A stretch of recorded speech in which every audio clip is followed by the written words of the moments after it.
যখন মামা বাড়িতে থাকি কিছু না কিছু খেতেই থাকি, দিনরাত মুখ চলতেই থাকে। ঘুম থেকে উঠেই খেয়েছিলাম নারকেল নাড়ু, তারপরে এখানে থেকে লাঞ্চে বসে গেছি। লাঞ্চটাতে আজকে ছিল মাটন, আমার ফেভারিট মাটনের পাতলা ঝোল, তার সাথে ছিল এখানে আলু সেদ্ধ আর একটু কচু ভাতে এটা বলা হয়।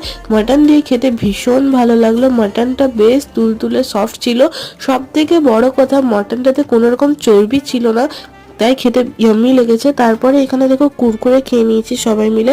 রাত্রে ডিনারটাও ভীষণ ইয়াম ছিল, যেটা হচ্ছে এখানে প্লাস্টিকের চাটনি বলা হয়, খিচুড়ি গোবিন্দভোগ চালে, আর তার সাথে ছিল লাবড়া, আমার সব থেকে ফেভারিট। মানে সত্যিই বলছি, দিনের মধ্যে এটা খেতে হয়তো আমার সব থেকে ভালো লেগেছে। গোটা দিনটা খাওয়া আড্ডায় ভরপুর, যেহেতু মামা বাড়িতে আছি, বলে না মামা বাড়ির আবদার, তো সেই আর কি। তো খাওয়া দাওয়ায় দিনটা কেটেই গেল এইভাবে। তো চলো দেখা হচ্ছে নেক্সট ভিডিওতে।